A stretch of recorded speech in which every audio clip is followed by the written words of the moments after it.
भारत की आज़ादी ये सिर्फ एक तारीख की बात नहीं है।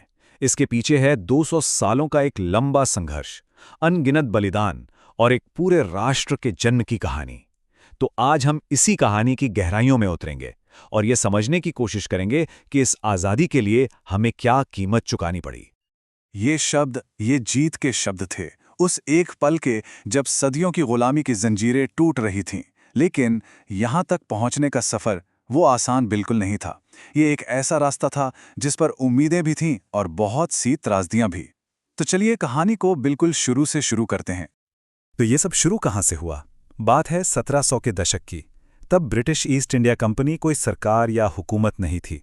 वो तो बस एक ट्रेडिंग कंपनी थी, मतलब एक बिजनेस करने आई कंपनी। लेकिन हाँ, इस कंपनी के पास अपनी एक बहुत ताकतवर सेना थी। और फिर देखते ही देखते करीब 150 सालों में ये जो बिजनेस करने आई कंपनी थी ना, वो धीरे धीरे पूरे उपमहाद्वीप पर कब्जा करने लगी। प्लासी जैसी बड़ी लड़ाइयों ने उन्हें मिलिट्री पावर तो दे दी, लेकिन असली खेल तो इसके बाद शुरू होना था।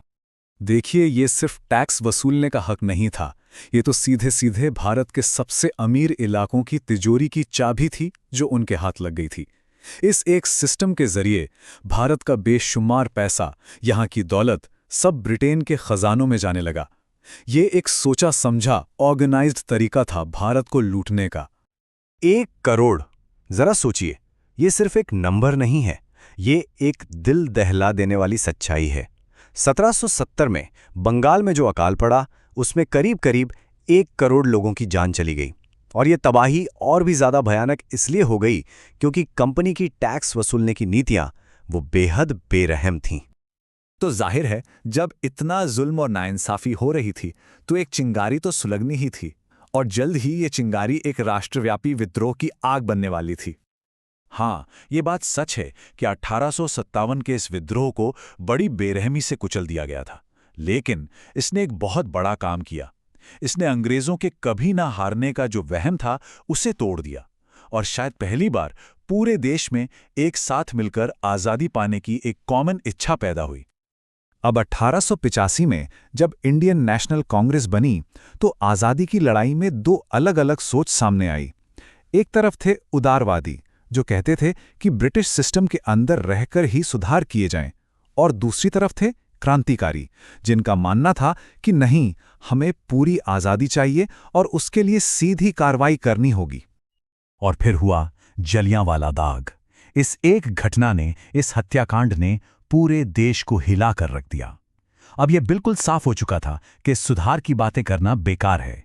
अब रास्ता सिर्फ एक ही था, पूरी आज़ादी। अब माहौल में गुस्सा भी था, बेचैनी भी थी, और इसी उथल-पुथल के बीच कहानी में एंट्री होती है एक ऐसे इंसान की जो इस पूरी लड़ाई का तरीका ही बदलने वाला था। नाम था मोहनदास गांधी। गांधी जी लेकर आए सत्याग्रह। अब सत्याग्रह का मतलब सिर्फ अहिंसा या मारपीट न करना नहीं था, ये उससे कहीं ज्यादा गहरी चीज थी।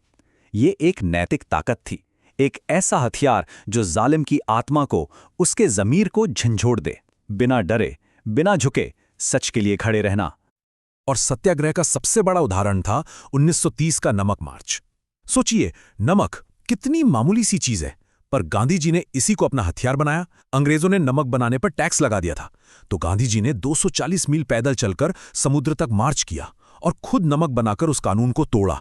इस एक काम ने पूरे देश को, लाखों करोड़ों लोगों को एक साथ ला खड़ा किया, और पूरी दुनिया ने देखा कि ब्रिटिश राज नैतिक रूप से कितना खोखला हो चुका है।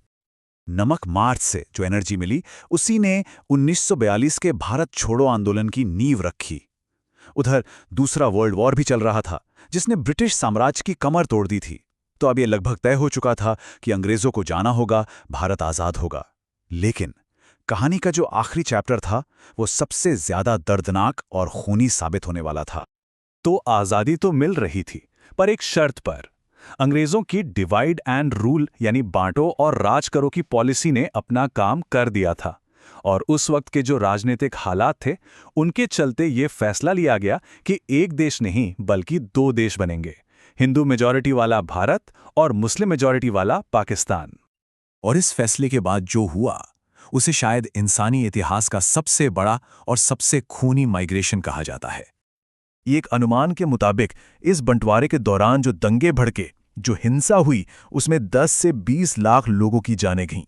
सोचकर भी रूह कांप जाती है। और करीब 1.5 से 2 करोड़ लोग अपने ही घरों से बेघर हो गए। रातों रात अपनी ही जमीन पर, जिसे वो सदियों से अपना घर मानते थे, वो रिफ्यूजी बन गए। तो 15 अगस्त 1947 भारत आजाद हुआ। लेकिन ये एक ऐसा राष्ट्र था जो जख्मी था, बटा हुआ था। अब सबसे बड़ी चुनौती ये थी कि इस बंटवारे की राख से एक मजबूत भारत का भविष्य कैसे बनाया जाए। और इन मुश्किलों के बावजूद इस नए देश ने अपने लिए रास्ता चुना, लोकतंत्र का, सेक्युलरिज्म का। और यही वो नींव थी, डॉक्टर B.R. अम्बेडकर जैसे लोगों की मेहनत थी, जिस पर आज का भारत दुनिया की एक बड़ी शक्ति बनकर खड़ा है। तो सवाल आज भी वही है कि एक देश जो एक तरफ एक शानदार सपने से पैदा हुआ और दूसरी तरफ एक भयानक त्रासदी से, वो देश अपने भविष्य को कैसे देखता है, कैसे बनाता है। क्योंकि आज़ादी और बंटवारे की ये मिलीजुली विरासत आज भी दुनिया की लगभग 20% आबादी की किस्मत को तय कर रही है।